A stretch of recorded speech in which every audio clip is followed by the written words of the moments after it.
నేను స్టేట్మెంట్ అంటూ అనుకుంటున్నాను కదా, అది కాదు. దేవునితో పాటు కలిసి జీవించడానికి అవకాశం కలిగింది ఈరోజు జరిగిన సంఘటన వలన. ఆయన తిరిగి లేకపోతే ఇక నీ మళ్ళీ నువ్వు చావు నుంచి నిన్ను లేపేది ఎవరు? ఆలోచించాను. మన దేవుడు మరణించి ఈరోజు సంతోషంగా ఉన్నవారు మాత్రం రెస్పాండ్ అవ్వండి, మిగిలిన వాళ్ళు రెస్ట్ తీసుకోండి. బాబు అన్నాడు కదా, ఈరోజు మన కోసం దేవుడు తిరిగి లేచాడు. తిరిగి లేకపోతే మన కొనసాగింపు లేదు, మనం అక్కడితో స్టాప్ అయిపోతున్నాం. చాలా ప్రమాదకరమైన పరిస్థితి అది. మిగిలిన వారికి నిరీక్షణ లేదు. మీరు మరణించి తిరిగి లేస్తారని ఎవరు చెప్పలేదు. మనం విన్నాం. పాతకాలంలో లోకంలో మనము మనుగడ సాగించి వచ్చిన వాళ్ళు అందరికీ తెలుస్తుంది. వచ్చే జన్మ అంటూ ఉంటే మరో జన్మ ఉంటుంది. ఈ జన్మలో నువ్వు చేసిన కార్యక్రమాలకు తగినట్టుగా దేవుడు వచ్చే జన్మలో నిన్ను కుక్కగానో కొనసాగించండి విన్నవాళ్ళే నక్కగానో పందిగానో పుట్టిస్తాడు. నిన్ను నిన్ను నిన్ను పుట్టిస్తాడు అంటే నిన్ను అసలు ఆ నిన్ను నీ శరీరం ఎక్కడుంది కదా, లేదు భూమిలో కన్నం అయిపోయింది కదా. ఇప్పుడు నిన్ను పుట్టిస్తాడు అన్న మాట ఎవరికి సంబంధించింది? ఆత్మకు సంబంధించింది. నిన్ను పుట్టిస్తాడంటే ఎవరికి సంబంధించిందండి? నీ ఆత్మకు సంబంధించింది. అసలు నీ ఆత్మ ఎక్కడి నుంచి వచ్చిందని బైబిల్ చెప్తుంది. అది దేవుడి దగ్గర నుంచి వచ్చిన ఆత్మని మళ్ళీ దేవుడు అలాంటి జీవాలలో పెట్టడానికి దేవుడు ఏమన్నా అసమర్థుడు అనుకుంటున్నారా? దేవుడు అసమర్థుడు అనుకుంటున్నారా? ఆయన సమర్థతతో ఆయన చేసే పని ఏంటో తెలుసా? నా ఆత్మ ఎల్లప్పుడూ నా దగ్గర ఉండాలి. కాబట్టి వారు ఎలాంటి పాప దోషములు చేసినప్పటికీ కూడా నేను కాచిన రక్తం చేత వారిని కడిగి వారిని పరిశుద్ధపరిచి నేను వారి నుంచి తిరిగి లేచినట్టుగా వారిని కూడా నా రక్తంతో కడిగి పరిశుద్ధం చేశాను. కాబట్టి వారిని కూడా తిరిగి లేపి నాతో పాటు ఉంచుకుంటానంటే సీరియస్ మ్యాటర్ ఇది. అనిపిస్తుందా? ఆలోచించాల్సిన విషయం ఇది. ఆయన చనిపోకపోతే, ఆయన రక్తం కాల్చి చనిపోకపోతే పాప విమోచన లేదు, లేదా మనం మనమే చక్కగా ఆగిపోవాలి. కాబట్టి ఆయన ఏం చేశాడు? రక్తం కాల్చి మనం పాప విమోచన తెచ్చేశాడు. ఇప్పుడు మనం ఆయనతో కూడా ఉంటామని తెలియజేయటం కోసం నిన్ను మరణాన్ని, నీ ఆత్మ మరణం లేదు, మరణం గెలిచి తిరిగి నిన్ను లేపుతానని ఆయన మరణం గెలిచి తిరిగి లేచి చూపించాడు. దేవునిస్తాను. నేను మీకు వచ్చే వారం ఒరియా భాషలో మెసేజ్ చెప్పాలనుకుంటాను. అందరూ నమ్ముతున్నారు చూసారా? ఈ సింపాజులమ్మ అంటారు కదా. ఫస్ట్ ఆఫ్ ఆల్ నేనేం చేయాలి? ఒరియా భాష నేర్చుకోవాలి. అప్పుడు నేను వచ్చేవారు మీకు చెప్పగలను. నేర్చుకున్న వారే చెప్పగలరు, సామర్థ్యత ఉన్నవారే ఆ పని చేయగలరు. చెప్పండి నాతో పాటు, సామర్థ్యత ఉన్నవారే ఆ పని చేయగలరు, నేర్చుకున్న వారే నేర్పగలరు, దాటిన వారే దాటగలరు, మరణం గెలిచిన వారే. ఎవరు మరణం గెలిచినట్టు చరిత్ర చెప్పలేదు. ఇది చరిత్రకు సవాలే. సీరియస్ మ్యాటర్ అయిపోయింది. ఇది చరిత్రకు సీరియస్ మ్యాటర్ అయిపోయింది. సిలువ మీద నుంచి ఆయన దిప్పి అరిమతే యోసేపు నికోదేము అనే ఇద్దరు వెళ్ళి, ప్రభువా అయ్యా ఆయన శరీరాన్ని మాట్లాడారు, ఏ మీరు కూడా ఆలోచనేనా అని అంటారేమోనని భయం కూడా వేయలేదు. ఆమె అంటారేమోనని భయమే కదా. ఇంకా ఎందుకు తెలుసా? కూర్చోవాలి, సరిగా కూర్చోవాలి. ఆయన మరణించిన తర్వాత ప్రపంచం అంతా కూడా షేక్ అయిపోయింది. అవునా? వణికిపోయింది. చోటు చేసుకోవడానికి అసాధ్యమైన అందులో నెంబర్ 1 దేవాలయపు తెర చాలా బలిష్టమైనది, బరువైనది, బలమైనది. అలాంటిది ఎవరి ప్రమేయం లేకుండా ఆయన అక్కడ మరణించడానికి ఇది రెండుగా చిరిగిపోయింది. ఓ సిద్ధేనా అని అనుకుంటే మరణించిన అనేక మంది తిరిగి లేచారంట సమాధుల్లో నుంచి. అవునా? వాక్యం అలా ఉందా? మరణించిన అనేక మంది సమాధులు చదవండి. సమాధులు తెరవబడిను, నిద్రించిన అనేక మంది పరిశుద్ధుల, అందరికీ కాదండి, నిద్రించిన అనేక మంది పరిశుద్ధుల శరీరంలో లేచను. వారి సమాధిలోంచి బయటకు వచ్చి ఆయన లేచిన తర్వాత పరిశుద్ధ పట్టణంలో ప్రవేశించి కనిపించారు. మన పాస్టర్ గారు ఎప్పుడో చనిపోయారు కదా, ఇప్పుడు ఆయన మన మధ్యకి వచ్చి కనిపిస్తే మనం నమ్మల్లా లేదా? తాకి చూసి నమ్మల్లా లేదా? అది తాకి చూసారు, లేచి వచ్చినా లేదు. వాళ్ళు తిరిగి గ్రామంలోకి వస్తే తాకి చూసి నమ్మారు. ఇది విచిత్రం కదా. ప్రపంచం ఊహించినటువంటి సంఘటనలు ఈయన మరణించిన తర్వాత చోటు చేసుకున్నాయి. కాబట్టి వీళ్ళకి ధైర్యం వచ్చేసింది, ఏం చేసుకోవడం వేసుకొని.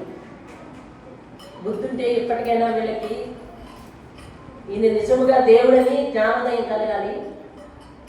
ఏదైతే అది అయిందని చెప్పి సత్తగింటి వారు చేయి చూపించండి. అరిమత్తయి, యోసేపు, నికోదేము ఇద్దరు వెళ్ళి, ఏమండి ఆయన డెడ్ బాడీని మాకు ఇచ్చేది అని చెప్పి, ఈ నికోదేము అనే ఆయన ఎప్పుడో ఆయన సొంత పొలంలో ఆయన కోసం ఒక సమాధిని కల్పించుకొని రెడీగా పెట్టుకున్నాడు. తనకి ఎలా కావాలో తను కల్పించుకొని ఉంచుకున్నాడు. అది రెడీగా ఉంది, కొత్తది, ఎవరందరూ వాడలేదు. అందుకోసం ఈయన సమాధిని, ఈయన శరీరాన్ని తీసుకుని వెళ్ళి అందులో పెట్టాడు. ఇప్పటి వరకు ఎవరు పెట్టలేదు, అందరూ ఎవరు లేరు, అందరూ ఏమిటి లేపితే పెడితే ఈ లోపల శిష్యులు కాదు అధికారులందరికీ మళ్ళీ కంప్లైంట్ వెళ్ళిపోయింది. ఏమని? అయ్యయ్యయ్యయ్యా, ఎలా ఇచ్చేస్తారు మీరు శవాన్ని? ఎలా ఇచ్చేస్తారండి మీరు శవాన్ని? అతడు చనిపోయి 3వ దినాన్ని తిరిగి వేస్తానని చెప్పాడు బతుకున్నప్పుడు. కాబట్టి అది ఎలా జరుగుతుందో మనం చూడాలి కదా. అంటే ఇంకా జరిగిన పరిణామాలకు వాళ్ళకి ఇంకా నలుపు రాలేదు, కళ్ళు తెరవబడలేదు, వాళ్ళ మనసు విప్పార్చబడలేదు. ఎలా చేస్తాడో చూద్దామండి. లేకపోతే వాళ్ళ శిష్యులు ఉన్నారు కదా, వాళ్ళు తీసుకెళ్ళిపోయి ఏమైనా చేస్తారేమో.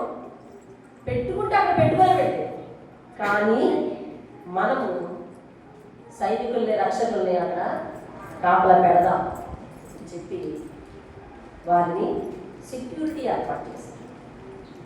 పటిష్టమైన సెక్యూరిటీ. ఎలా తెలుసా? ఒక పెద్ద రాతి బండను అడ్డంగా పొర్లించి దానికి సీలు వేసి, ఆ ప్రభుత్వం సీలు వేసి, సైనికులేమో అక్కడ కాపలా పెట్టి వెళ్ళి. ఏం జరిగింది? ఆదివారం తెల్లవారుజామున చూడండి, మత్తయి సువార్త 28వ అధ్యాయము.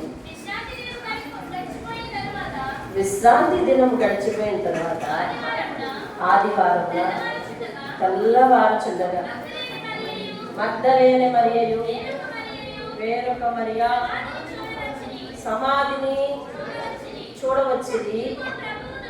ప్రభువు దూత పరలోకం నుండి దిగి వచ్చి రాయి పొర్లించి దాని మీద కూర్చుండెను. అప్పుడు మహాభూకంపము కలిగెను. ఆ దూత స్వరూపము నేర్పుమనే ఉండెను. అతని వస్త్రము హిమమంతా తెల్లగా ఉండెను. అతనికి భయపడుట వల్ల కావలి వారు వణికి చచ్చిన వారి వలె ఉంది. దూత ఆ స్త్రీలను చూసి, మీరు భయపడకండి, సిలువ వేయబడిన యేసును మీరు వెతుకుతున్నారు అని నాకు తెలుసు. ఆయన ఇక్కడ లేడు, తాను చెప్పినట్టే ఆయన లేచి ఉన్నాడు. రండి, ప్రభువు కొట్టుకొనిన స్థలము. ఏ స్థలం అంటే ప్రభువు కొట్టుకొనిన స్థలం చూసి త్వరగా వెళ్ళి ఆయన మృతుల్లో నుంచి లేచి ఉన్నాడని ఆయన శిష్యులకు తెలియజేయండి. ఇదిగో ఆయన గలిలయలోకి మీకు ముందుగా వెళ్ళుచున్నాడు, అక్కడ మీరు ఆయనను చూస్తారు. ఇదిగో మీతో చెప్పిద్దురా నేను.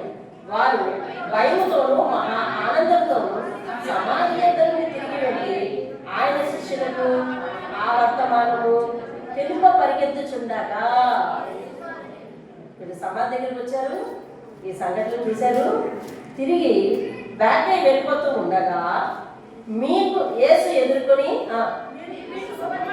మీకు శుభమని చెప్పి వారు ఆయన యొద్దకు వచ్చి ఆయన పాదములు పట్టుకొని ఆయనకు మొక్కగా, భయపడుకుని మీరు వెళ్ళి నా సహోదరులందరికీ తెలియచేయండి. దేవుని స్తోత్రం. హల్లెలూయా. జరిగింది. సమాధి తెరవబడిపోయింది. పెట్టిన సమాధి ఖాళీ సమాధి అయింది. మూసిన సమాధి తెరవబడిపోయింది. ఏమండి, ప్రభువు ఆయన చెప్పినట్టు అక్కడ లేడు, లేచి ఉన్నాడు, బ్రతికాడు, సజీవుడయ్యాడు. కాబట్టి మనకు ఒక నిరీక్షణ. మనము మరణించి ఆయన మరణించిన తర్వాత పరిశుద్ధుల దేహాలు ఎలాగైతే లేపబడ్డాయో అలాగనే మనందరము కూడా ఒకనాడు లేపబడి యేసుతో కూడా జీవించే జీవితం నాకు వస్తుంది. చెప్పండి, నాకు వస్తుంది. ఈ కార్యక్రమం అంతా కూడా ఆయన పరలోకం నుంచి రావడం, శిక్ష పొందటం, మరణించటం, తిరిగి లేవటం. ఇదిగో నేను మరణిస్తున్నాను, నీ పాప క్షమాపణ, నేను తిరిగి లేస్తున్నాను, పునరుద్ధానం, నేను శాశ్వతంగా బ్రతికే ఉన్నాను, నువ్వు శాశ్వతంగా నాతోనే బ్రతికుంటావు అని ఒక పెద్ద బృహత్తరమైన కార్యక్రమం అంతా ఒక్కరి కొరకే. అది పాపి అయినా చెప్పండి, పాపి అయినా మాట్లాడాలి. దేవుని స్తోత్రం. హల్లెలూయా. మన కొరకే ఇది. ఇప్పుడు మనందరి కొరకు, మనందరిలో ఇండివిజువల్గా ప్రతి ఒక్కరి కొరకు ఆయన చేసిన త్యాగం ఇది. ఇప్పుడు ఇదంతా ఎవరి కొరకండి? మనందరి కొరకు. దేవుని స్తోత్రం కలండి. ఎప్పుడైతే సమాధి తెరవబడిందో ప్రజల వాదనలన్నీ ఏమైపోయాయండి? వీగిపోయాయి. ఇప్పుడు ఆయన మరణించినప్పుడు ప్రజల వాదనలు ఏమయ్యాయి? గెలిచాయి. వాళ్ళందరూ కేకలు వేస్తే కేకలే గెలిచేది.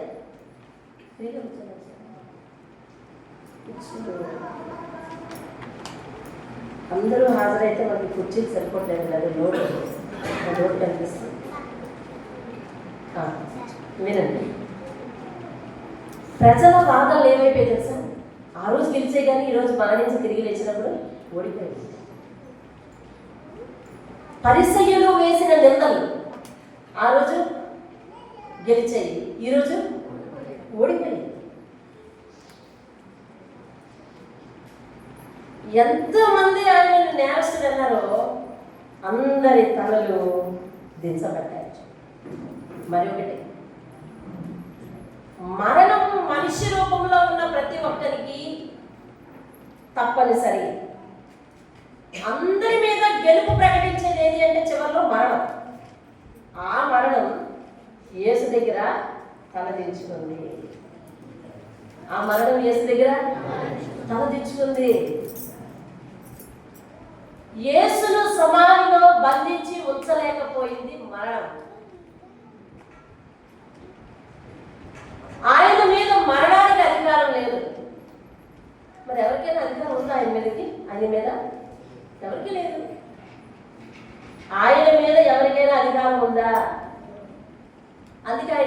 సర్వాధికారి. ఏం పేరు ఆయన పేరు? సర్వాధికారి. ఆయన సర్వాధికారి అంటే ఆయన మీద ఎవరికి అధికారం లేదు. ఆఖరి మాటగా మరణం కూడా ఆయన మీద అధికారం చెలాయించలేకపోయింది. మరణం కూడా ఆయన మీద అధికారం చెలాయించలేకపోయింది. దేవుని స్తోత్రం.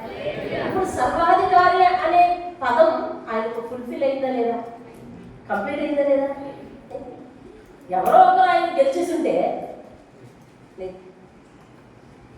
ఎవరో ఒకరు ఆయన గెలిచుంటే లేదండి. మరణం కూడా ఆయన గెలిచి ఉంచలేకపోయింది. దేవుని స్తోత్రం. హల్లెలూయా. అందుకని పౌలు ఒక మాట చెప్తాడు, విందాం చూడండి.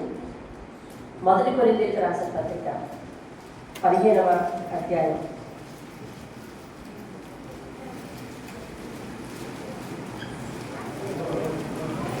సత్యబాబు ఆ బోర్డు పైకి వస్తుందని చూడు.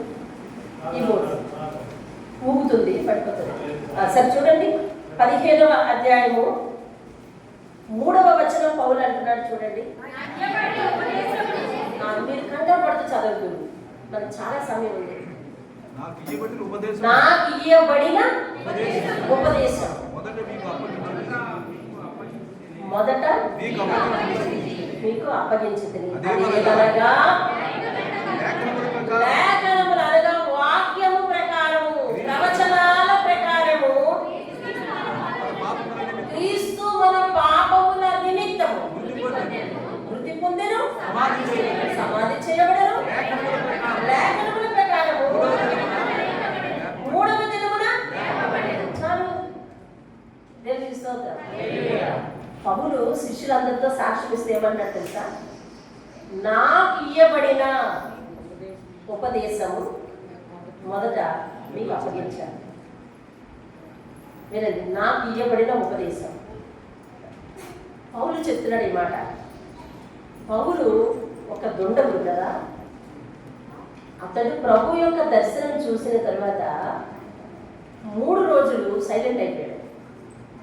ఆయనకి నేత్రాలు పోయినాయి, చూపోయింది. ఉపవాసం ఉన్నాడు, ఏం తీసుకోలేదు. ఇంకంతే అలా ఉండిపోయాడు, అంతే గదిలో, చీకటి గదిలో ఉండిపోయాడు. ఆ సమయంలో దేవుడట ఆయనకు ఉపదేశం చేశాడంటే, నాకు ఇయ్యబడిన ఉపదేశం. మనము ఒక ప్రశ్న అనుకుంటాం. మీకు ఒకసారి నేను ఆ ప్రశ్న కూడా వేసి చూపించాను. ఎలా? దేవుడు పౌలుకి ఏం చెప్తానో మారిపోయాడండి కదా. ఏం చెప్తానో మారిపోయాడు. అంత అంత ప్రాణత్యాగం చేసేటంతగా పౌలు ఎలా మారిపోయాడు? ఏం చెప్పుంటాడంటే తెలుసా? ఇక పౌలు ఇక్కడ చెప్తున్నాడు, నాకు ఇయ్యబడిన ఉపదేశం. దేవుడే ఆయనకు ఉపదేశం చేశాడు. ఏమిటో తెలుసా? అరే బాబు, నీ కొరకు సిలువలో ప్రాణం పెట్టానయ్యా. నా రక్తం ద్వారా తప్ప ఎవరికి పాప విమోచన లేదు. నువ్వు ఏదో అనుకుంటున్నావు. కోడల యొక్క మేకల యొక్క రక్తము నీ పాపాన్ని తీసివేయడానికి కుదరదు. నువ్వు మనిషి కాబట్టి దేవాది దేవుడే నీ కొరకు బలి అవ్వాలి. లేకపోతే నువ్వు బలి నరకంలో కూర్చుంటావు. అలాగే నేను తిరిగి లేస్తాను, నిన్ను కూడా మృతుల్లోంచి తిరిగి లేచి సజీవంగా యోగయుగములు నాతో పాటు ఉంచుతాను అని ఉపదేశం చేశాడు కదా. దాని అర్థం అది.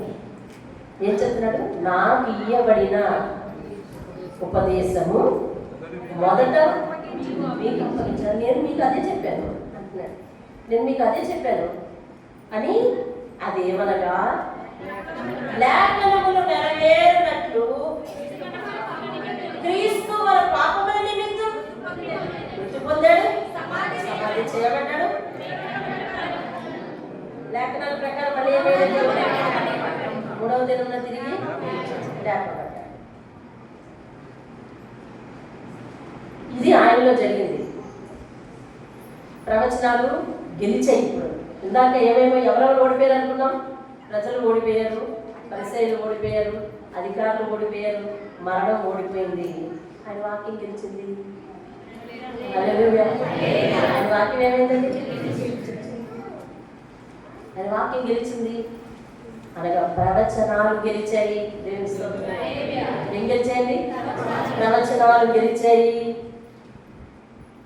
మన నుంచి తిరిగి లేవటం అనేది ఒక చిన్న విషయంగా లోకం భావిస్తుందేమో, ఇవాళ భావించడానికి వీల్లేదు. చనిపోయాడు, చనిపోతాడు అనుకునే వ్యక్తి బ్రతికితేనే సంతోషించేస్తాం కదా. చనిపోయిన వ్యక్తి బ్రతికితే అది కూడా మనకు ప్రయోజనకారి అయినా కదా. పరలోకాన్ని నడిపించగలిగిన ఏకైక మార్గం ఆయనే. ఆయనలో ఏ పాపము లేదు. ఏకైక మార్గం ఆయనే. ఒక విధంగా చూడండి, ఒక చిన్న సెన్స్, మీకున్న సెన్స్ని మీకు గుర్తు చేస్తున్నా. ఇందాక ప్రవీణ పగడాల గురించి చెప్పినప్పుడు ఆయన మేధస్సును చూసి ఆయన వీడియో ఏదైనా చూసేవనుకో, నేను ఆయన వీడియో సంవత్సరం క్రితం చూసినా నాకు వచ్చే సెన్స్ అది.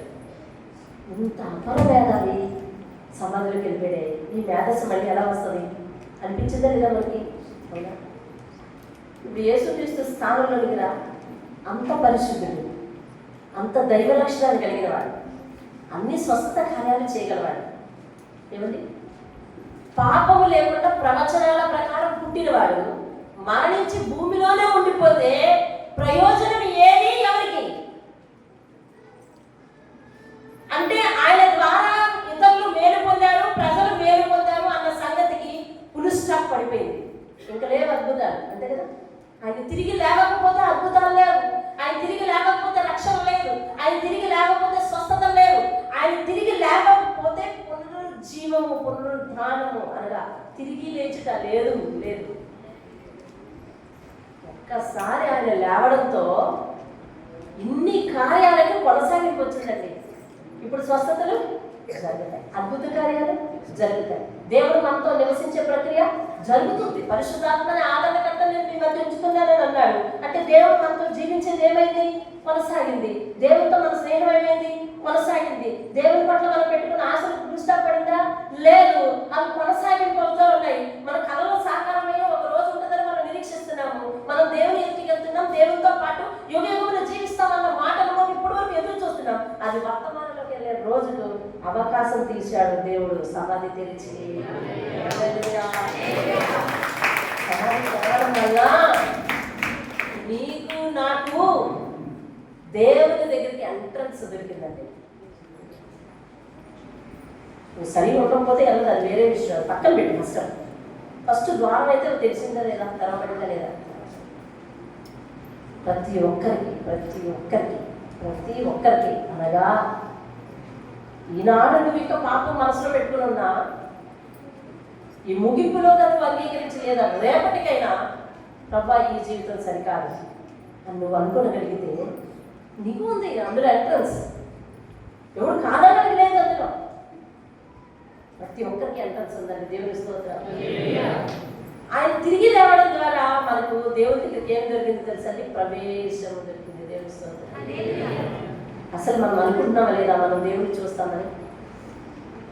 అనుకుంటున్నామా లేదా? దేవుని దగ్గరికి వెళ్తాం, దేవుడిని చూస్తాం, దేవునితో పాటు ఉంటాం. ఇవన్నీ జరిగేవా? జరుగుతాయా? జరగవా? అంతే నీరసంగా చెప్తున్నారు, జరుగుతాయి. ఖచ్చితంగా వెళ్తాను, ఖచ్చితంగా వెళ్తాను అనండి అందరూ. ఖచ్చితంగా వెళ్తానని ఇప్పుడు ఎలా చెప్పగలుగుతారు తెలుసా? ధైర్యంగా చెప్పగలుగుతాను. ఆయన మరణం నుంచి తిరిగి వచ్చాను. ఆయన మరణం నుంచి తిరిగి లేకపోతే అది ప్రవేశం లేదండి. ఆయన తిరిగి లేకపోతే మనకి ఎక్కడున్నా ఎవరున్నారు అక్కడ? ఇంకా ఆయన తిరిగి లేకపోతే మనకి ఎవరున్నారండి అక్కడ? ఎవరు లేరు. దేవుని స్తోత్రం. ఆయన మరణాన్ని గెలిచిన వారు. ఎంతోమంది మహానుభావులు, మేధావులు అందరూ కూడా తిరిగి లేస్తాను అని చెప్పి మరణించిన వాళ్ళు ఉన్నారు. వారి హిస్టరీలో చివరి ఈ పదాలు చేరే ఏమని తెలుసా? మరణించారు, ఫలానా సంవత్సరంలో స్వర్గస్థులైనారు, ఫలానా సంవత్సరంలో పరలోక ప్రయాణం చేశారు అనే పదాలు యాడ్ అయ్యాయి. యేసుక్రీస్తు చరిత్రలో ఏం యాడ్ అయిందండి? తిరిగి లేచెను. దేవుని స్తోత్రం. ఆయన ఒక్కాయనికే చరిత్రలో ఆ కథ ఉంది. ఆయన ఒక్కాయనికే చరిత్రలో ఆ కథ ఉంది. అర్థం లేదు. వారందరి చరిత్రలు మరణించారు, అనుకోవాల్సిందే. కానీ దేవుని చరిత్ర తిరిగి లేచాడుతో మరలా రీస్టార్ట్ అయ్యింది. దేవుని స్తోత్రం. హల్లెలూయా. 3 రోజుల నిశ్శబ్దం తర్వాత మరలా రీస్టార్ట్ అయ్యిందండి. దేవుని స్తోత్రం. హల్లెలూయా. పేతురు అన్నాడు, జీవాధిపతిని మీరు చంపితిరి కానీ దేవుడు ఆయన మృతులలో నుంచి లేదు. అందుకనే అసలు యేసయ్య కోసం మరణం లేదు అని ముస్లిం సోదరులు కూడా నమ్ముతున్నారు కదా. వారి కురాల్లో నేను బిట్ చదివాను. వారు ఆయనను సిలువ వేయను లేదు, ఆయన మరణించను లేదు అని రాశారు. అందులో నా దగ్గర ఉంది. వారు ఆయనను సిలువ వేయను లేదు, మరణించను లేదు, ఆయన మరణించలేదు అన్నారు. యేసయ్య శిష్యులందరితో చెప్పి, యోనా 3 దినములు చేప కడుపులో ఉన్నట్టుగా మనుష్య కుమారుడు 3 దినములు సమాధిలో ఉండి తర్వాత ఇప్పుడు యోనా చేప కడుపులో ఉండి చచ్చిపోయాడా బ్రతికాడా? చేప కడుపులో ఉండి, చేప కడుపులో ఉన్నప్పుడు బ్రతికాడా చనిపోయాడా?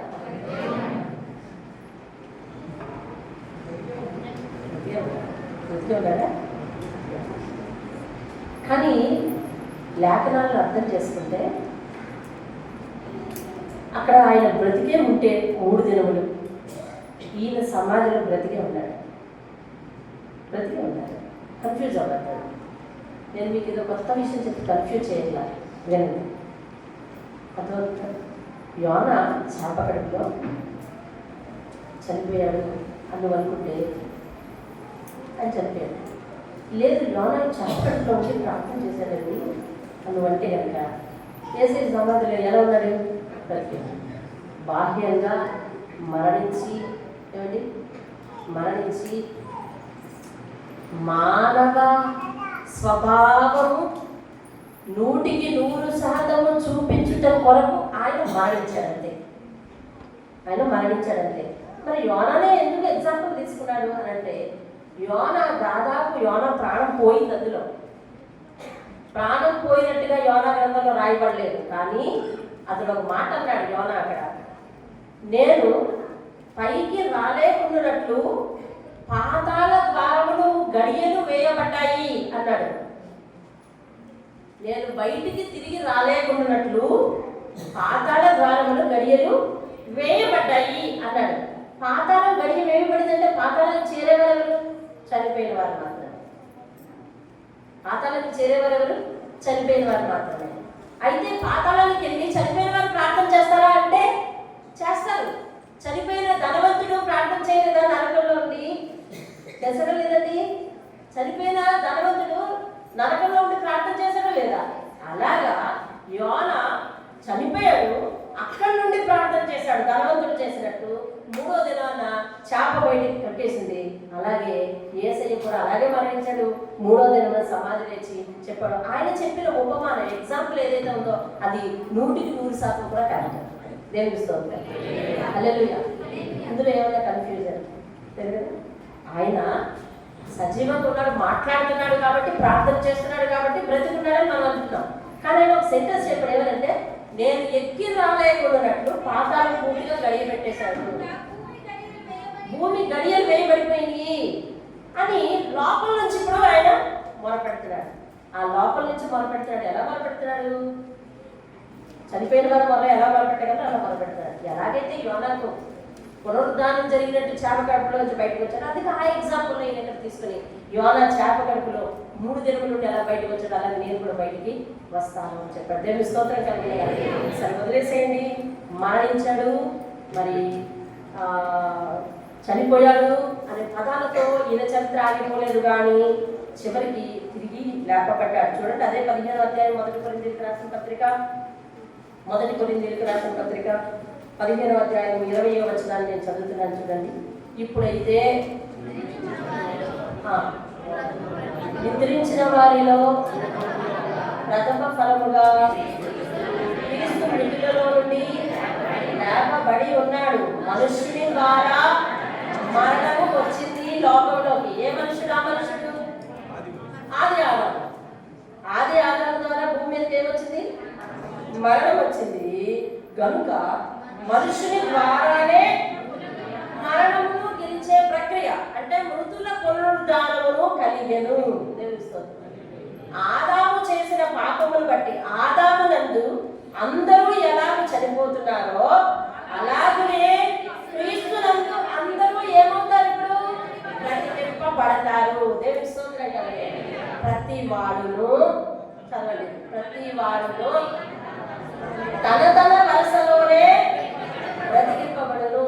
ఫస్ట్ రెజరెక్షన్, ప్రథమ ఫలము క్రీస్తు. తరువాత క్రీస్తు వచ్చినప్పుడు ఆయన వారు కూడా బ్రతికింపబడతారు. దేవుని స్తోత్రం. చనిపోయి తిరిగి లేచిన వాళ్ళు ఎవరు ఫస్ట్ అంటే దేవుడు. ఆయన చనిపోయి తిరిగి లేచారు. దేవుని స్తోత్రం. హల్లెలూయా. ఆయనే ఫస్ట్. ఆయన సమాధి మాత్రమే చరిత్రలో తెరవబడి ఉంది. ప్రతి సమాధిలోనికి కూడా చెడు వాసన దాపురిస్తుంది, కానీ ఆయన సమాధిలోనికి చెడు వాసనే లేదు.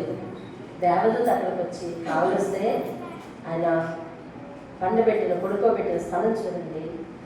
ఆయన ఇక్కడ లేడు, ఆయన తిరిగి లేచారు అని చెప్పడం జరిగింది. మీరు తిరిగి వెళ్తున్నప్పుడు యేసు ఆయనను కలిసి మీకు శుభమని చెప్పిన వెంటనే వాళ్ళు చాలా సంతోషించారు. అయితే ఇప్పుడు ఆయన మరణించింది, తిరిగి లేచింది వాళ్ళు ఒక్కరే చూశారా? చాలా మందికి దారిలో అగపడినట్లుగా లేఖనాలు చెప్తున్నాయి. దేవుని స్తోత్రం. హల్లెలూయా. ఒక అపరమేధావి, న్యాయశాస్త్రంలో పండితుడు, అతడట క్రీస్తు మీద చాలా ద్వేషంతో అసలు ఈ చనిపోయి తిరిగి లేవడం లేదని అసలు అని వాదించి నిరూపించాలని చూశాడట. చనిపోయి తిరిగి లేవలేదు, మరణించి తిరిగి లేవలేదు అని వాదించి గెలవాలని చూశాడు. ఆయన వాదించి గెలవాలని చూస్తే మరి ఎక్కడికి రావాలి? వాదించడానికి ఆధారం ఉండాలి కదా. ఇది ఆధారం ఏది? ఇదే బైబిలే, చరిత్రే. ఆ చరిత్ర దగ్గరికి వచ్చి చూసినప్పుడు ఆయనకు నిజంగా దేవుడి ద్వారా దైవజ్ఞానం కలిగి నిజంగా ఎవ్వరు మరణించి తిరిగి లేవలేరు, ఈయన మాత్రమే లేవగలరు అని చెప్పి ఆయన ఇప్పుడు మన నెట్లో కూడా దొరుకుతుందంటే ఆ పుస్తకం హూ మూవ్డ్ ద స్టోన్ అనే పుస్తకం రాశారు. ఎవరు ఆ బండను కలిపారు అనే పుస్తకం రాశారంట. ఆ పుస్తకంలో మొదటి చాప్టర్ ఏమని రాస్తున్నారంటే తెలుసా? ఏ మరణాన్ని అయితే, ఏ పునరుద్ధానాన్ని అయితే నేను లేదని చెప్పానో అదే పునరుద్ధానము, అంటే కాదని నేను దేన్ని నిరూపించాలనుకున్నాను అదే నేను తిరిగి ఉన్నది అని నిరూపిస్తున్నాను అని తను మొదటి చాప్టర్ రాశాడంటే. దేవుని స్తోత్రం. ఆయన కొరకు వాదించిన వారు ఎన్ని వాదనలని, సత్యాన్ని చంపడం కోసం పాటలు పడ్డారు, చంపారు.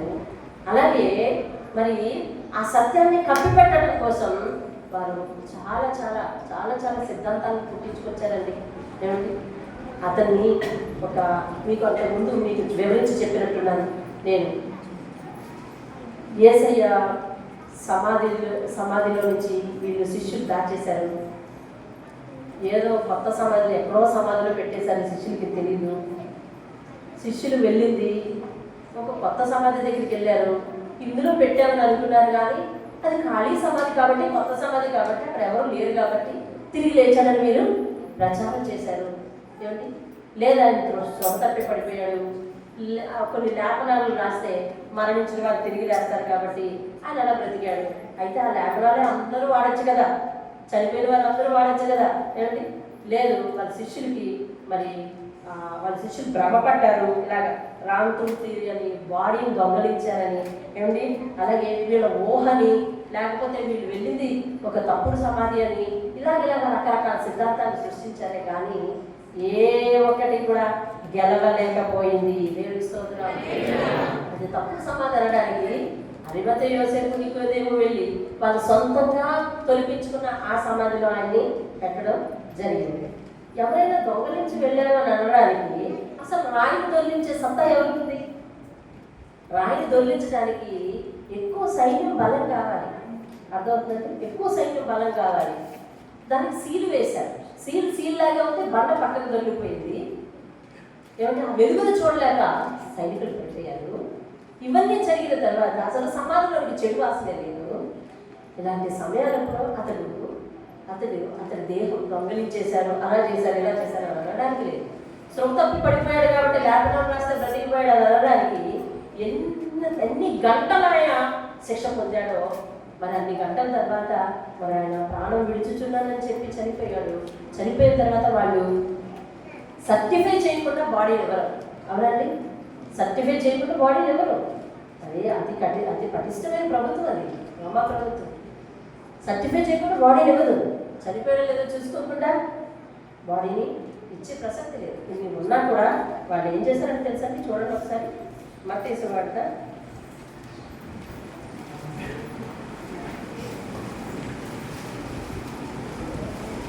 8వ అధ్యాయం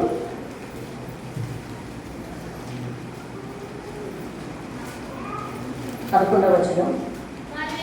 వారు వెళ్ళుచుండగా కావలి వారిలో కొందరు పట్టణంలోనికి వచ్చి ప్రధాన యాజకులకు, కాపలి వారు అంటే ఎక్కడ కాపలా ఉన్నవారు? సమాధి దగ్గర కాపలా ఉన్నవారు కొందరు వచ్చి ప్రధాన యాజకుల దగ్గరికి వచ్చి, ఇలా ఇలా జరిగింది. ఏం జరిగింది? పైన చూశారు కదా, దేవదూత వచ్చింది, ఏదో దూత వచ్చింది, రాయేమో దానంతరదే పక్కకు జరిగిపోయింది, మేము చూస్తే ఇలా పడిపోయాము, ఇదయ్యా జరిగింది అని అంటే చూడండి 12వ వచనం.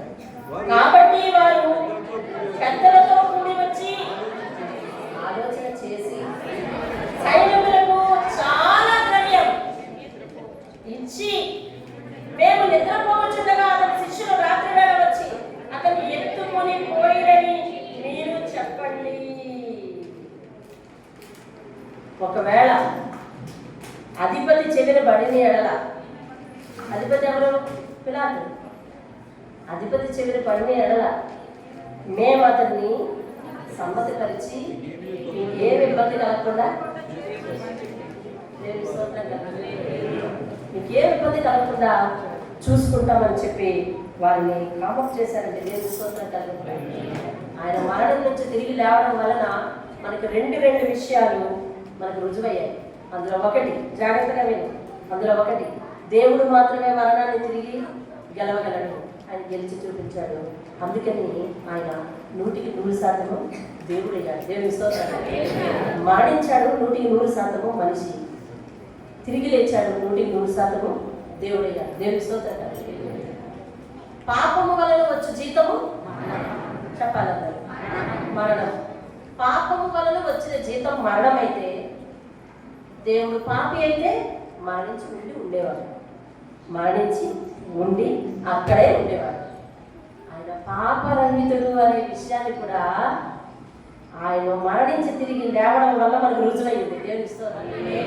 మనకి కాదు, లోకానికి రుజువైంది. తప్పు మోపిన వారికి రుజువైంది. కేకలు వేసి అల్లరి చేసిన వారికి రుజువైంది. లోకానికి రుజువైంది. తెలుసుకోబోయే వారికి కూడా ఆధారమై కూర్చుంది అది. దేవుని స్తోత్రం. హల్లెలూయా. పాపం అతన్ని బంధించి ఉంచలేదు. పాపం లేదు ఆయన దగ్గర. ఎలా బంధించి ఉంచుతుంది? నా జీతం ఇచ్చి నేను ఆయన బంధించి ఉంచుతానని రంకెలు వేసింది, కానీ మరణం ఆయన బంధించి ఉంచలేకపోయింది. దేవుని స్తోత్రం. అయిపోయింది. ఇవాళ ఏమైందండి? పునరుద్ధానము అయిపోయింది. ఇవాళ క్రీస్తు సమాధిలో ఉన్నాడా? లేచాడా? చెప్పాను, లేచాడు. ఇందాక నుంచి అదే మాట్లాడుకుంటున్నాం. క్రీస్తు సమాధిలో లేడు. ఆయన ఇక్కడ లేడు. ఆయన ఇక్కడ లేడు. తిరిగి లేచాడు. దేవుని స్తోత్రం. మనం కూడా అలాంటి పునరుద్ధానం లాంటి ప్రక్రియ ఒకటి చేశాం. ఏంటో తెలుసది? బాప్తిస్మం. ఆయన ఎలాగా సమాధిలోకి వెళ్ళిపోయాడు, కనిపించలేదు 2 రోజులు ఎవరికి. 3వ రోజు తిరిగి లేచాడు. మనము కూడా సముద్రం నీటిలో మునిగిపోయి ఓ 2 సెకండ్లు ఎవరికి కనిపించుకుని ఉండిపోయి 2 సెకండ్లే ఓ 2 సెకండ్లు ఎవరికి కనిపించుకుని ఉండిపోయిన తర్వాత లేచా. అప్పుడు సేవకులో మాట చదివేశాను, ఏం తెలుసా? ఇదిగో నీ పాతవి గతించెను, కొత్తవి. ఇదిగో నువ్వు ఇప్పుడు క్రీస్తునందు నూతన సృష్టి. పాత వ్యక్తి ఎవరైతే ఉన్నారో వాటిని చనిపోయాడు. ఇప్పుడు లేచిన వ్యక్తి నూతన స్వభావము కలిగిన వ్యక్తి అని చెప్పారు. బాప్తిసం తీసుకున్న ఇలా చెయ్యే చూపిద్దాం, నాయిస్ చేయొద్దు. మనము చెప్పండి, పాత మనుషులు కాదు, పాత మనుషులు కాదు, క్రీస్తునందు నూతన జీవితాన్ని పొందుకున్న వారము. దేవుని స్తోత్రం. హల్లెలూయా. కొంతమంది జీవితాలలో ఇది క్రియాపూర్వకంగా జరగలేదు. ఉదాహరణ, జక్కయ్యకి బాప్తిసం ఉండి మారాడా? జక్కయ్య బాప్తిసం తీసుకున్నాడా? బాప్తిసం తీసుకున్నాక మారాడా? లేదు. కొర్నేలి అనే భక్తుడు బాప్తిసం తీసుకున్నాడా? తీసుకోలేదు. వారికి క్రీస్తు సువార్త దేవుని మాట చెవిన పడంగానే పాత వ్యక్తి, అతనిలో ఉన్న వారిలో ఉన్న పాత వ్యక్తి చనిపోవడం, తిరిగి నూతన వ్యక్తిగా మీరు మారు మనసు పొందడం జరిగిపోయింది. దీన్ని ఏమంటారు తెలుసా? తిరిగి లేవడం, పునరుద్ధానము అంటారు. ఇప్పుడు మన అందరి విషయంలో కామన్గా జరిగింది ఏంటంటే బాహ్య బాప్తిస్మం, పునరుద్ధానము జరిగింది. అంతరంగంగా అంటే మన హృదయంలో మన హృదయానికి బాప్తిస్మం అనగా పునరుద్ధానం జరిగిందా? ఇప్పుడు ప్రశ్న, ఈరోజు పునరుద్ధాన వర్తమానం విని వెళ్ళిపోయి ఏం చేద్దాం? పాత వ్యక్తిలాగే జీవితాము అని అనుకుంటే మన నోటి నుండి దుర్వాసన, మన నోటి నుండి చెడు, మన నోటి నుండి కుళ్ళు, మన నోటి నుండి ఒక వ్యక్తిని చూస్తే ద్వేషం. అర్థం కదా? మన నోటి నుండి ఒక వ్యక్తిని చూస్తే ద్వేషం అంటే కరుణ లేని పరిస్థితి, కృప లేని పరిస్థితి, క్షమాపణ లేని పరిస్థితి, ఇతరులకు సహాయం చేసేంత ఉన్న చెయ్యలేనటువంటి ఆ కాడుగట్టిన తనం, ఇవన్నీ కూడా మన దాంట్లో ఉంటే మన సమాధి చెడ్డ వాసన వస్తుంది, మన హృదయం చెడ్డ వాసన వస్తుంది. అది దేవునికి ఇష్టం లేదు, అది దేవునికి ఇష్టం లేనిది. మనం దేవుని ఎదుట నిలబడినప్పుడు ఒక మంచి స్మెల్ రావాలి. మన ఆత్మకు ఒక స్మెల్ ఉంది. చెడు క్రియలు చేస్తే చెడు స్మెల్ వస్తుంది. ఏమండి?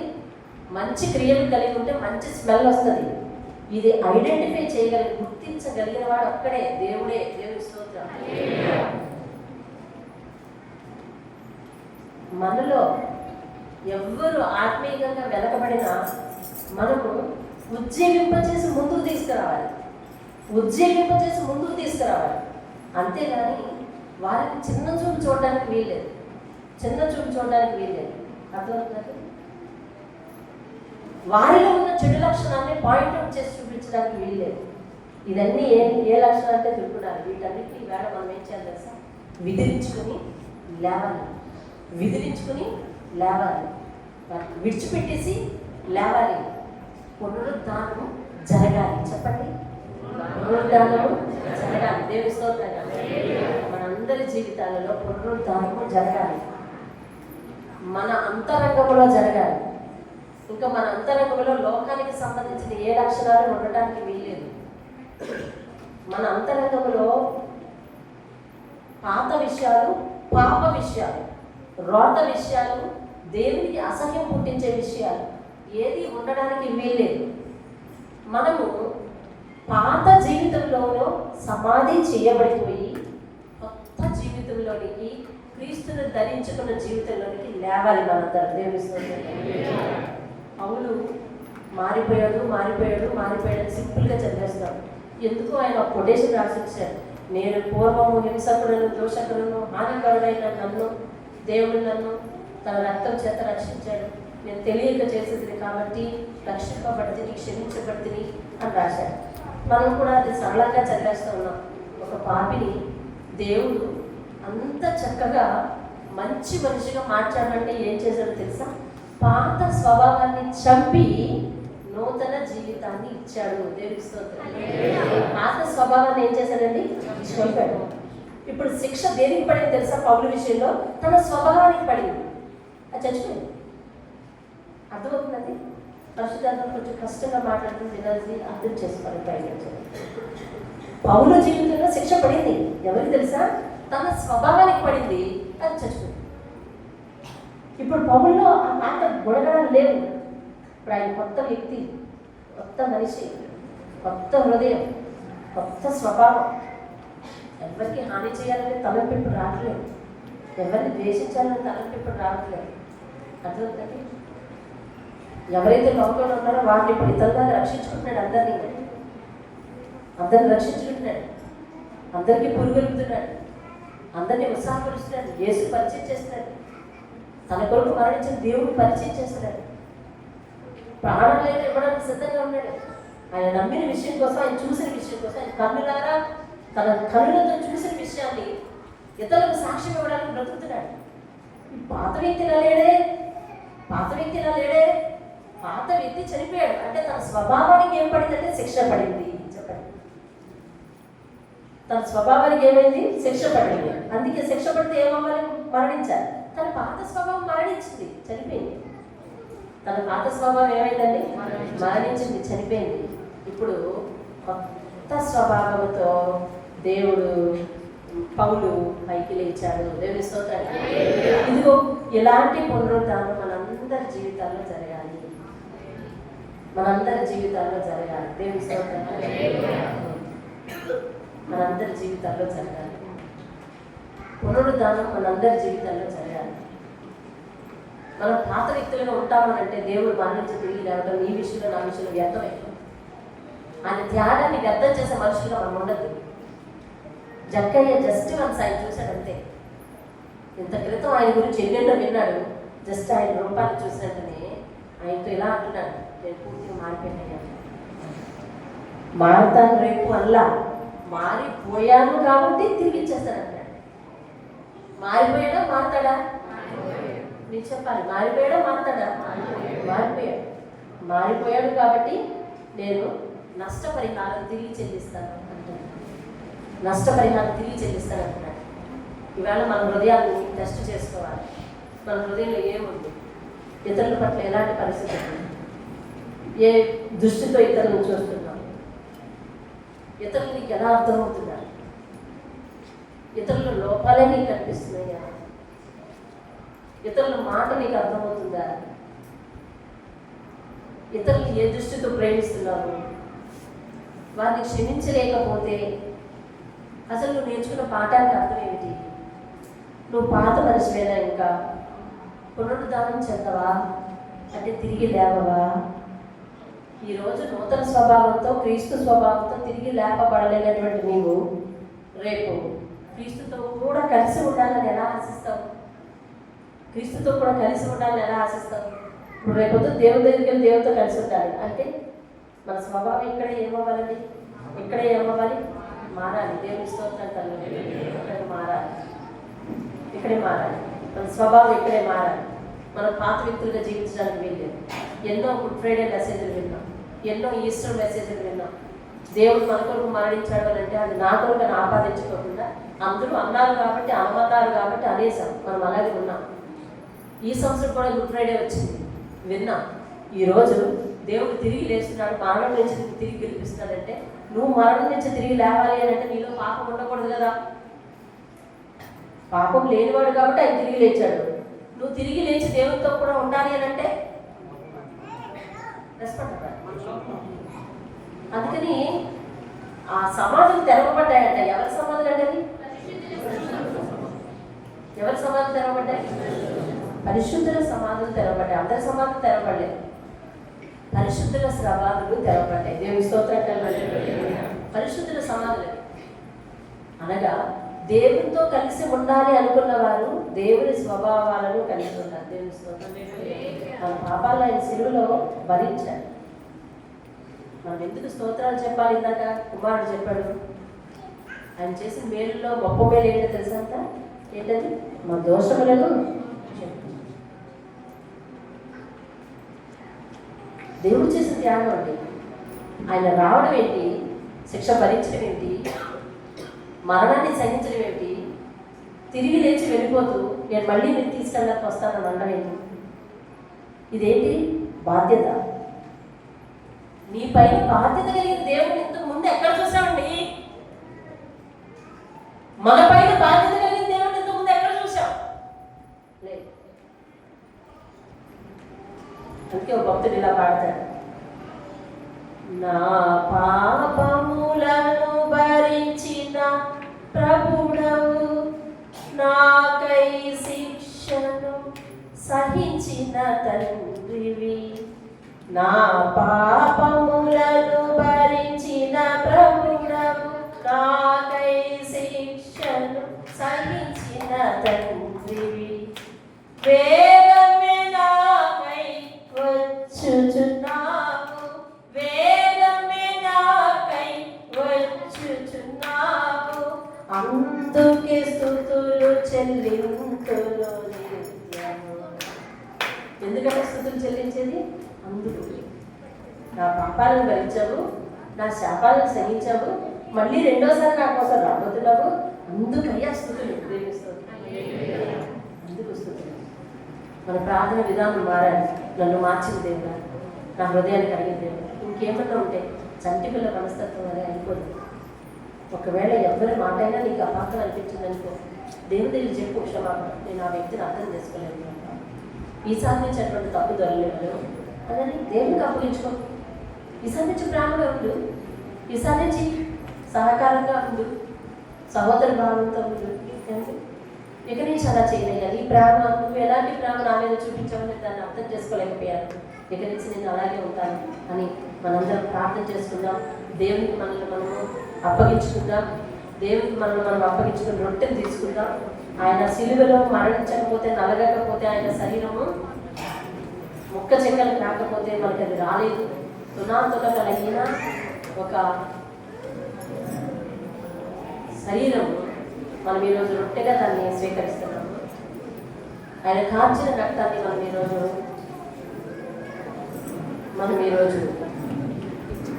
ఆయన కాల్చిన రక్తాన్ని మనం ఈరోజు ద్రాక్షరసముగా తాగుతున్నాం.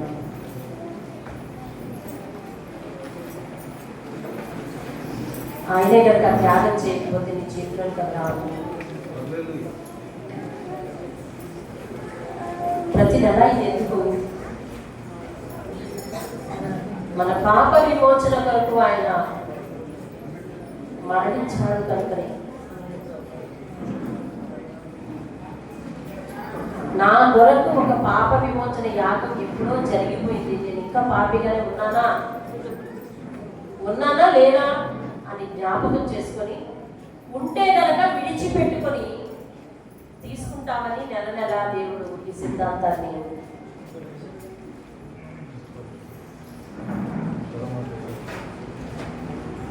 మన ఎదుట పెట్టాడు. ఈ పద్ధతిని మనం ఈ పద్ధతిని సిద్ధాంతం చేసాం, ఆచారం చేసాం. ఇస్తున్నాను, తీసుకుంటున్నాను, తీసుకోవాలి, తీసుకుంటున్నాను. బాప్తిజం తీసుకున్న ప్రతి ఒక్కరికి ఇది ఇస్తాను, తీసుకోవాలి, అందుకే తీసుకుంటున్నాను అనే స్థితిలోనికి మనం వెళ్ళిపోయాం.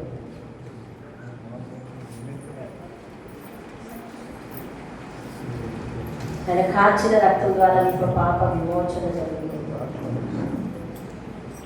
ఆయన మరణించి తిరిగి లేవబట్టి నువ్వు కూడా మరణించి తిరిగి లేస్తావని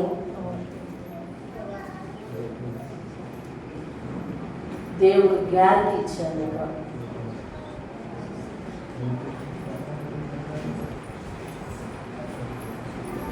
ఆయన తిరిగి లేవకపోతే నీ జీవానికి కొనసాగింపు ఉండదు.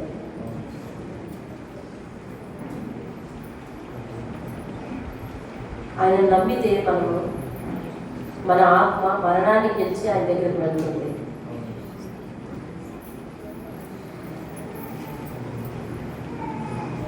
దయచేసి ఆ రోజు మరి కేక వేసి ఆయన సిలువ వేశారు, కానీ ఈరోజు నువ్వు అన్నీ తెలిసి ఆ శరీరంలో ఆ రక్తంలో వ్యర్థంగా తీసుకోదు. మారు మనసు పొందిన వారిని ఆయన క్షమిస్తాడు. ఎంతటి దీర్ఘశాంతము అంటే నరహంతకులను సైతము ఆయన నిర్దోషులుగా నిలబెట్టాడు. పరలోకములో స్థానం ఇచ్చాడు. మార్పు చెందిన తర్వాతే అటువంటి బహుమతులు వారికి దక్కాయి. నువ్వు మార్పు చెందకుండా పద్ధతిలో అనగా రొట్టె తీసుకోవాలి అనే పద్ధతిలో ఉంటే కనుక ఆ పద్ధతి నిన్ను పరలోకానికి నడిపించదు. పద్ధతి నిన్ను పరలోకానికి నడిపించదు, కానీ పరివర్తన చెందితే అది పరలోకానికి నడిపిస్తుంది.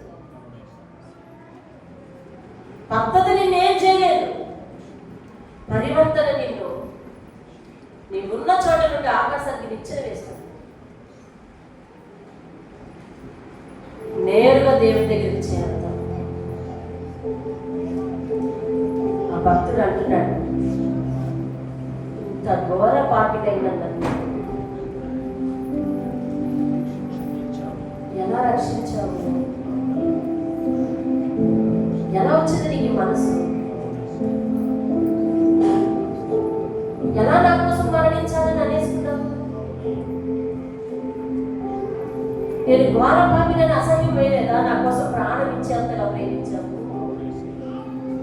నువ్వు కనిపిస్తే అడుగుతానని గురి పెట్టుకుని పరలోకం వెళ్ళినట్టునే దేవదూతలందరినీ అడ్డు తప్పుకోమని పాదాల మీద పడి అడుగుతున్నాడు.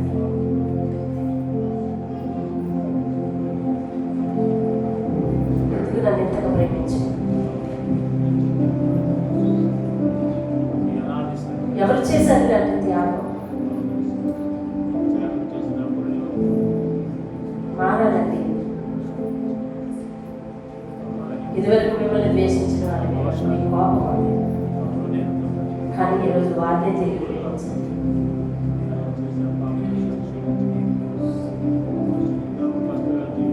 ఈరోజు బలిపీఠం దగ్గర ఉన్నాను.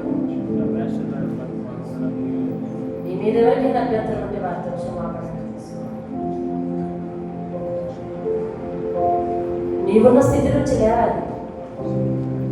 వ్యసనంలో నుంచి లేచిపోవాలి. పునరుద్ధానం చెందాలి. తిరిగి లేవాలి. నీకున్న మూర్ఖత్వంలోంచి లేవాలి. అబద్ధపు జీవితంలోంచి లేవాలి. అసహ్యకరమైన జీవితంలోంచి లేవాలి. నమ్మకం లేనటువంటి జీవితంలోంచి లేవాలి. కుటుంబాన్ని ప్రేమించలేనటువంటి స్థితిలోంచి లేవాలి. దేవునికి విధేయత లేని స్థితిలో నుంచి, తల్లిదండ్రులకు విధేయత లేని స్థితిలో నుంచి లేవాలి. భార్యను ప్రేమించలేని స్థితిలో నుంచి, భర్తను ప్రేమించలేని స్థితిలో నుంచి, తల్లిదండ్రులు ప్రేమించలేని స్థితిలో నుంచి లేవాలి. బాధ్యత కలిగి లేనటువంటి బద్ధకస్తులైన స్థితిలో నుంచి లేవాలి. సామర్థ్యం కలిగిన వారు లేవాలి. ప్రార్థన పరులై లేవాలి. విశ్వాసులై లేవాలి. ఆయనకు నచ్చిన వారై లేవాలి. లేవాలి లేవాలి. పునరుద్ధానం చెందాల్సింది ఇవాళ నువ్వు. పునరుద్ధానం చెందిన యేసుని జ్ఞాపకం చేసుకుంటూ పునరుద్ధానం చెందాలి. చరిత్రలో ఏమైతే మనకేం ఇప్పుడు వెళ్ళాలన్న అవసరం. నేను తిరిగి లేచాను, అది ఒక సాక్ష్యం ఇచ్చాను. నేను తిరిగి లేపుతాను. రొట్టె నీ దగ్గరికి వచ్చేస్తుంది మిత్రులు. నా పెద్దలు రొట్టె మీ దగ్గరికి వచ్చేస్తాను. నా సమకాలికులు మీ దగ్గరికి రొట్టె వచ్చేస్తుంది. నాకన్నా చిన్నవారు రొట్టె వచ్చేస్తారు. నా పిల్లలైన యవనస్తులు రొట్టె వచ్చేస్తుంది. ఈరోజు మాత్రం ఇట్స్ అ స్పెషల్ వర్క్. అది నీకు ప్రత్యేకమైనది. ఎందుకు తెలుసా? ఆయన పునరుద్ధానం చెందిన రోజున చరిత్రలో చెప్పబడుతున్న రోజును తీసుకున్నాడు. ఆయన తిరిగి లేచినట్టుగా నీ స్వభావాల గురించి తిరిగి లేచి అలా లేచి నిన్ను తనతో పాటు కూర్చుంటబెట్టుకున్నాడు. నీ స్థితిలో నేను ఉంటాను, నేను లేవనంటే ఆయనకు అవసరం లేదు. ఆయనకి అయితే ఈరోజు అది చెప్పట్లేదు. ఆయన నువ్వు నాకు అవసరం లేదు అని చెప్పట్లేదు. నేను నీకోసమేనయ్యా ఇదంతా చేశానని వివరిస్తున్నాడు. మనుషు తృణీకరణ ఇక్కడ చల్లదు. దేవుని ప్రేమ ఉంది ఇక్కడ. ఆయన ప్రేమనే ప్రకటించాలి నిలబడినారు. మనుషుల్ని దోషాన్ని చూసి నువ్వు పాపివి అంటారు. దేవుడు అంటున్నాడు కాదు, నాకు సాక్షి అంటాడు. పాపి దేవునికి సాక్షి, పరివర్తన చెందిన సాక్షి, తనకు పాత్రగా ఉపయోగపడే సాక్షి అవ్వాలి. దేవున్న స్థితి నుంచి నువ్వు లేవాలి. లేదా కుమారుడు లేవాలి. మనందరం మార్పు చెంది ఉందా? ఆత్మీయ ప్రార్థనలో ఆత్మ లేకుండా ఉండాలి. మార్పు లేకుండా జీవించాలి. వ్యసనాన్ని కొనసాగిస్తూ దేవునితో ఉండాలి. పరిస్థితులు పాపం లేనివాడు కాబట్టి తిరిగి లేచాడు, దేవుడు కాబట్టి తిరిగి లేచాడు. ఈ 2 లక్షణాలు చాలు. ఈ 2 లక్షణాలు చాలు నిన్ను దేవుడితో కూడా ఉండబెట్టడం. మన పాపములను భరించిన ప్రభువు, మన దోషములను సహించిన వేగమే మళ్ళా మన కోసం రాబోతున్నాడు. సెలక్షన్ చెందాలి, పునరుద్ధానం చెందాలి, తిరిగి లేవాలి. దేవుని స్తోత్రం, హల్లెలూయా. తిరిగి లేవాలి. మనందరం రొట్టె మీద దగ్గరికి వచ్చేస్తుంది. ప్రార్థన చేస్తున్నాను. పరిశుద్ధుడైన మా తండ్రి, విన్న వాక్యాలను బట్టి ప్రతి ఒక్కరు ఈరోజు నేను నిన్నటి విషయాలన్నీ మర్చిపోయి ఈరోజు నూతన కలిగిస్తాను. నిన్న సంగతులన్నీ మర్చిపోయి నూతన కలిగిస్తాను. ప్రతి ఒక్కటి మర్చిపోతాను. దేవుడితో చంటి పిల్లల మనస్తత్వం కలిగి ఉంటాను. ఎవరు నమ్మిన నమ్మకపోయినా నమ్మింది చాలే కదా. నా నమ్మకాన్ని సమాజ మధ్యంలో నీ సాక్షిగా చూపిస్తాను అని ప్రార్థించండి. మీ దగ్గరకు వచ్చేస్తున్నాను. పరిశుద్ధమైన మా తండ్రి, నీ పరిశుద్ధ పాదాలను పొందడానికి ఈరోజు వాక్యం విన్న ప్రతి ఒక్కరిని దర్శించండి. కొద్దిగా పాత స్వభావంగా ఉన్న పాటున ఆయన ఇక్కడ లేడు, తిరిగి లేచాడు అన్నట్టు. ఆ మనిషి నిన్న మనిషి కాదు, ఇప్పుడు కొత్త వ్యక్తి అన్నట్టు. ప్రతి ఒక్కరూ మార్పు చెందుతాం. ప్రతి ఒక్కరూ తిరిగి లేస్తాం. ఈ దినము ప్రభువా నా సాక్ష్యం జీవితంలో ఒక ప్రాముఖ్యమైన దినంగా మార్చండి. మీ నామమున తెచ్చుకోండి, సహాయం అనుగ్రహించండి. వారి దగ్గరకు నాయన మీ శరీరంలో మీరు రొట్టెలు తీసుకెళ్ళండి. నాకు యోగ్యత ఇవ్వండి. నన్ను క్షమించు, అంగీకరించి క్షమించేయాలి. క్షమించకపోతే అంగీకరించాలి. క్షమించే దేవుడు, క్షమించడం సిద్ధ మనసు కలిగిన అని చెప్పాలి. నన్ను క్షమించి మనందరి దగ్గర తీసుకెళ్తున్నాడు. వారా నాటికి సిద్ధపడి ఉండడానికి సహాయం చేయండి. ప్రతి ఒక్కరిని పరిశుద్ధపరచు. పరిశుద్ధుని యొక్క నీతిమంతుని యొక్క రక్తం, పరిశుద్ధుని యొక్క నీతిమంతుని యొక్క శరీరం యొక్క తునకలు మా దేహంలోకి వెళ్ళిపోతుంటున్నారు. చెడు దుర్వాడు పవిత్రతను నెలకొల్పే స్థితి మాకు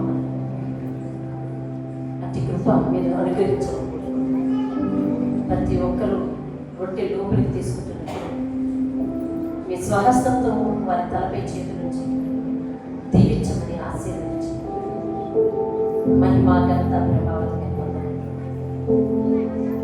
యేసయ్య అతి శ్రేష్టమైన నామమున ప్రతిమాలకు అడిగి వేడుకుంటున్నాను పరమ తండ్రి.